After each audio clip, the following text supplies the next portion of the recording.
زندگی کی کچھ کہانیوں کا اختتام لاحاصل پہ ہوتا ہے. کچھ چیزوں کو نہ چاہتے ہوئے بھی چھوڑنا پڑتا ہے. کبھی کبھار ہم وہ چیزیں بھی مانگ لیتے ہیں جو ہماری نہیں ہوتی، جو کسی اور کا حصہ ہوتی ہیں. وہ ہماری زندگی میں بس آزمائش کے طور پر آتی ہیں.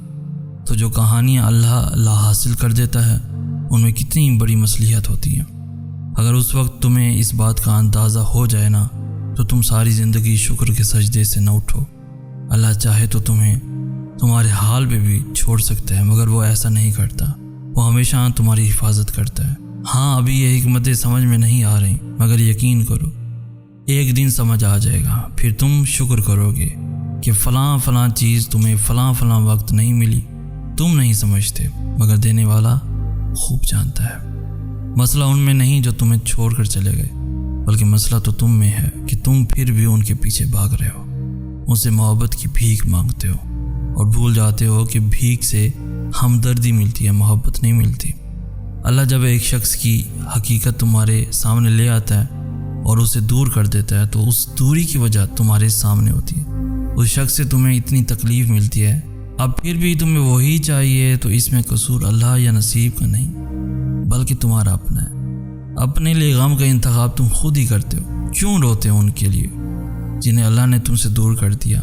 آگے بڑھنے کی چاہ ہو تو اللہ راستے بھی نکالتا ہے اور سکون بھی دے دیتا ہے. لیکن جو ضد پر اڑ جاتے ہیں اور نافرمانی کرنے لگتے ہیں انہیں اللہ ان کے حال پر چھوڑ دیتا ہے، اور جسے وہ اپنے حال پہ چھوڑ دے اسے پھر لاحاصل چیزوں کی لگن لگا دیتا ہے. پھر وہ یوں ہی بے چین رہتے ہیں. یقین رکھو اللہ کے فیصلوں کو زوال نہیں. مجھ سے زیادہ بے یقین شخص شاید کوئی نہیں تھا. سنبھلنا میرے لیے بھی ایک رات کا قصہ نہیں تھا. نہ جانے کتنی دفعہ میرا یقین توڑ کر اللہ نے مجھے خود پر یقین کرنا سکھایا. بے شمار نیند سے خالی راتوں کے بعد پرسکون نیند میری زندگی کا حصہ بنی.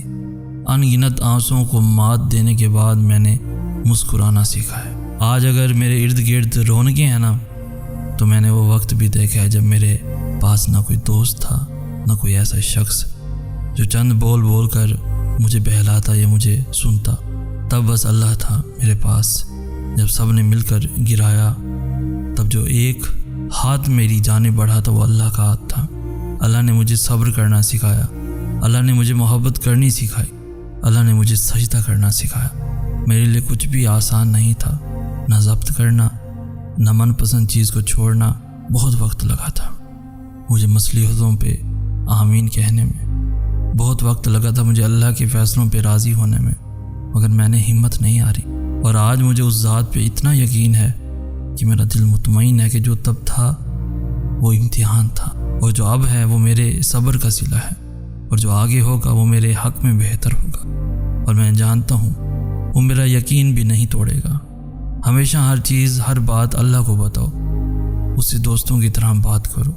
دل جب بھی تڑپنے لگے تو اس کی طرف بھاگ جاؤ. جب ممکن لگے تب اس سے ممکن ہونے کی دعا کرو. جب ضبط کی حدوں کو توڑ کر اشک رخسار کے راستے پہ بہنے لگیں تو دونوں ہاتھ اٹھاؤ اور التجا کرو. جب کبھی زندگی سے ہار جاؤ اور جینے کی چاہت دم توڑ دے تو آنکھیں بند کر کے اس کی موجودگی کو محسوس کرو. پھر ہاتھ رکھتے ہوئے دل پہ رکھو. ان دھڑکنوں کی سرگوشیوں کا شور محسوس کرو. یوں لگے گا جیسے وہ اسی سینے میں موجود ہے، جیسے وہ ان دھڑکنوں میں لہو کی مانند دو رہا ہے، جیسے وہ پوری روح پہ قابض ہے. پھر سکون بھی ملے گا. زندگی آنکھوں سے نظر آئے گی اور ہونٹوں سے مسکرائے گی. اسے محسوس کرنے میں اتنا سکون ہے تو سوچو وہ اگر روبرو آ گیا تو کیا سے کیا حال ہو جائے گا. اسے بھولنا بھی تمہیں اس لیے مشکل لگ رہا ہے کیونکہ تم تکلیف میں ہو. بھولنے کا سوچتے ہو تو ڈر جاتے ہو کہ بھول جاؤ گے تو مر جاؤ گے، لیکن ایسا نہیں ہوتا. اس صبر کا صلہ تمہیں دگنا کر کے عطا کیا جائے گا. تمہاری آنکھ سے گرنے والا ایک ایک آنسو تمہارے حصے میں دگنی مسکراہٹیں لے کر آئے گا. جن چیزوں پہ ابھی یہ دل تڑپ رہا ہے کل ان کا محض خیال بھی تمہیں دکھ نہیں دے سکے گا. جو تکلیف آج دماغ پہ اذیت بن کر حاوی ہے یہ اب زیادہ دیر نہیں رہے گی. تم نے کتنی کوشش کی اور تم نے کتنا ضبط کیا، اس سب کی خبر اللہ کو تم سے پہلے ہے. اگر گر گئے ہو تو کیا ہوا، اٹھنے سے کیوں ڈرتے ہو؟ کوشش تو کرو، تم اللہ کو ایک دفعہ پکارو گے تو وہ 100 دفعہ تمہاری پکار کا جواب دے گا۔ تم ایک ہاتھ اس کی جانب بڑھاؤ گے تو وہ دونوں ہاتھوں سے تمہیں تھام کر اپنی جانب کھینچ لے گا۔ یوں رونے سے تو کچھ حاصل نہیں ہوگا، کچھ چیزوں کو نہ چاہتے ہوئے بھی چھوڑنا پڑتا ہے۔ کبھی کبھار ہم وہ چیزیں بھی مانگ لیتے ہیں جو ہماری نہیں ہوتی، جو کسی اور کا حصہ ہوتی ہیں، وہ ہماری زندگی میں بس آزمائش کے طور پر آتی ہیں۔ تو جو کہانیاں اللہ لا حاصل کر دیتا ہے ان میں کتنی بڑی مصلحت ہوتی ہے۔ اگر اس وقت تمہیں اس بات کا اندازہ ہو جائے نا تو تم ساری زندگی شکر کے سجدے سے نہ اٹھو۔ اللہ چاہے تو تمہیں تمہارے حال پہ بھی چھوڑ سکتا ہے، مگر وہ ایسا نہیں کرتا، وہ ہمیشہ تمہاری حفاظت کرتا ہے۔ ہاں ابھی یہ حکمتیں سمجھ میں نہیں آ رہی، مگر یقین کرو ایک دن سمجھ آ جائے گا، پھر تم شکر کرو گے کہ فلاں چیز تمہیں فلاں وقت نہیں ملی۔ تم نہیں سمجھتے مگر دینے والا خوب جانتا ہے۔ مسئلہ ان میں نہیں جو تمہیں چھوڑ کر چلے گئے، بلکہ مسئلہ تو تم میں ہے کہ تم پھر بھی ان کے پیچھے بھاگ رہے ہو، ان سے محبت کی بھیک مانگتے ہو اور بھول جاتے ہو کہ بھیک سے ہمدردی ملتی ہے، محبت نہیں ملتی۔